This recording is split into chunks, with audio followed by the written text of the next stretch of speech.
nomination de nos deux députés. Mesdames Lépine, Madame Caron, qui vont présenter les derniers développements pour les réseaux des accorderies. Alors bonjour, je m'appelle Huguette Lépine et je suis la directrice générale du réseau Accorderie qui a vu le jour au Québec. Et je suis accompagnée de Madame Pascale Caron-Lebossé, qui est la présidente du réseau des accorderies de France. Dans les accorderies, on donne dans l'échange. C'est la raison pour laquelle on va faire la présentation ensemble. Merci Huguette.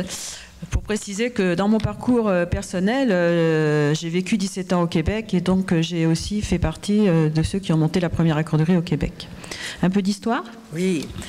Alors, ce qu'on va faire, ce qu'on va vous présenter, c'est d'abord ce que c'est qu'une accorderie. Comme on dirait au Québec, qu'est-ce que ça mange en hiver, d'où ça vient, où on en est maintenant, puis où on s'en va. Alors, étant donné, comme le dit Pascal, étant donné qu'elle a, avec son mari, travaillé déjà à l'élaboration du modèle au Québec, je pense qu'elle est bien placée pour nous dire un peu ce que c'est qu'une accorderie. Je voudrais prévenir tout de suite les interprètes. L'accorderie, c'est un mot inventé. Alors, il ne se traduit pas. Il s'écrit en un seul mot. Alors, c'est quoi une accorderie? C'est d'abord, avant tout, un organisme de solidarité dont la mission est de lutter contre la pauvreté et l'exclusion. Donc, en favorisant les solidarités dans son milieu de vie, dans sa communauté, avec des personnes de toute classe sociale, de tous âges, de toute nationalité et de sexes différents, évidemment. Et comment ça se passe? C'est un réseau d'échange de services où chacun et chacune vient apporter ses talents et ses savoir-faire. Et la monnaie sociale d'une accorderie, c'est le temps. On reçoit du temps en donnant un service et avec ce temps reçu, on va pouvoir se payer un autre service. Avec le principe aussi que le temps est la même valeur pour tout le monde. Donc 1 heure de service rendu égale 1 heure de service reçu, quelle que soit la nature et la complexité du service. Est-ce que je continue sur l'histoire ou tu veux la faire? Ok. Alors, comment c'est parti? C'est parti en 2002, donc au Québec. Première accorderie s'ouvre dans la ville de Québec. Au début, on ne savait pas trop ce qu'on faisait, mais au bout d'un certain temps, on voyait arriver de plus en plus. Alors, dans une accorderie, il y a des accordeurs. Alors, pas des accordeurs de piano, comme on nous a des fois dit, mais des gens qui s'accordent pour échanger des services. Donc voilà, l'accorderie de Québec a démarré en 2002 et très vite s'est développée dans les quartiers centraux de Québec, dans les quartiers où justement il y avait beaucoup de précarité à Québec.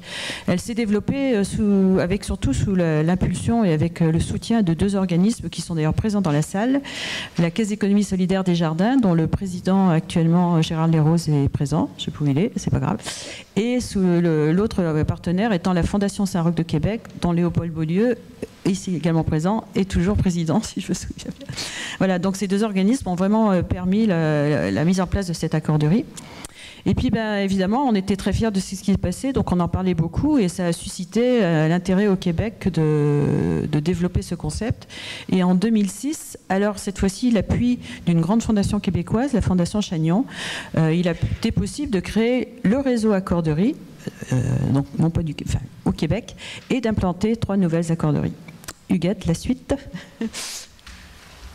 Alors maintenant, au Québec, on a 13 accorderies. On en a 13, mais on pourrait en avoir 50. Je me plais à dire que le modèle accorderie intéresse, mais séduit aussi beaucoup de monde. Et je voudrais aussi souligner la présence de Gary Lavoie, qui est le vice-président du réseau accorderie et qui est associé au réseau de longue date. Le problème avec les accorderies, c'est que quand on apprend leur existence, on tombe en amour, puis on colle. Alors, je pense que c'est ce qui se passe aussi avec Gary, et on est très heureux qu'il colle avec nous, puis on espère qu'il va coller longtemps. Donc, effectivement, le réseau s'est développé au Québec, et il y a eu de l'intérêt qui a été manifesté par la Fondation Massif, qui voulait implanter les accorderies en France. Alors, il y a une entente qui a été signée avec le réseau québécois pour que puisse se faire ce déploiement en France. Et il y a eu par la suite la création du réseau des accorderies de France. Maintenant, on compte 22 accorderies en France.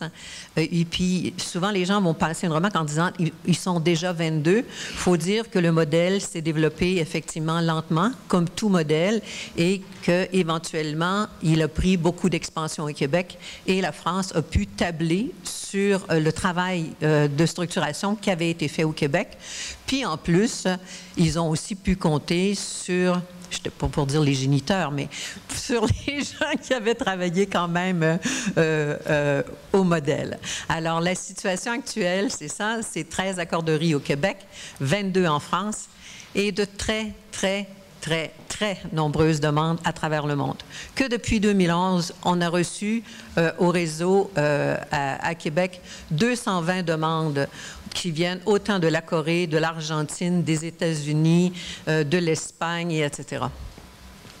Le réseau français et le réseau québécois sont très préoccupés par la consolidation. C'est quand même une innovation sociale qui est quand même très récente et elle a plusieurs enjeux. Étant donné que c'est une innovation sociale, elle ne cadre dans rien et dans tout à la fois. Alors, un des enjeux est effectivement un enjeu de financement et je trouvais très intéressant l'idée de cette loi en expérimentation. Je pense qu'on va essayer d'importer le concept. Donc, on est très préoccupé par le développement du modèle qui se fait en co-construction avec les différentes accorderies. Parce que je me plais à dire que les accorderies, elles prennent la forme et la couleur du terreau dans lequel elles poussent. Donc, c'est ensemble qu'on co-construit ce modèle au Québec, mais également avec nos partenaires en France. Donc, on est préoccupé et on a du temps à mettre et à investir dans cette co-construction. Par contre, face à toutes les demandes qu'on a reçues à travers le monde, on s'est dit, il faut faire quelque chose. Alors, une des choses qu'on s'apprête à faire est d'avoir deux conventions d'expérimentation dont les termes sont à définir pour deux pays qui avaient déjà amorcé qui avaient déjà amorcé une démarche pour se doter d'une accorderie, donc la Belgique et le Maroc. Donc c'est bien dans la continuité de ce qu'on avait signifié il y a 2 ans, lors des rencontres du Mont Blanc 2013, où les deux réseaux avaient signé une convention de partenariat pour consolider le développement des accorderies, d'abord dans nos 2 pays, donc ça je pense qu'on est en très bonne voie, et effectivement une amorce très légère d'international.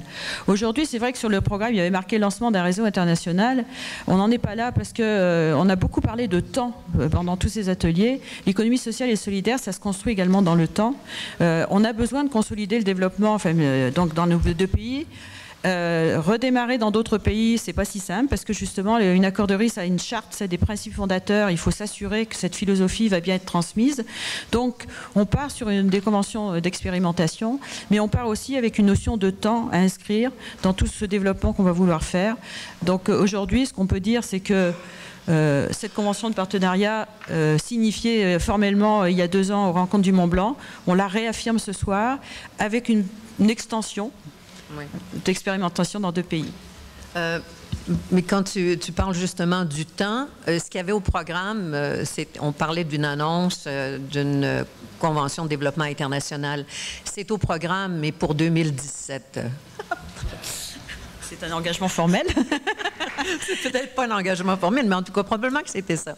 Alors, ce qu'on entend faire après les 2 protocoles d'expérimentation dont on parlait, avec la Belgique et avec le Maroc, éventuellement, à moyen terme, le réseau va élaborer une convention qui pourrait servir effectivement à un développement international dont toutes les parties qui voudront développer une accorderie seront des parties prenantes de cette entente.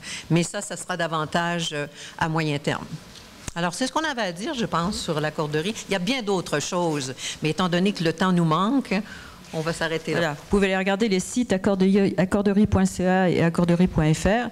Et moi, j'ai envie de nous donner rendez-vous dans 2 ans pour voir où on en sera rendu. Tout à fait. C'est sage.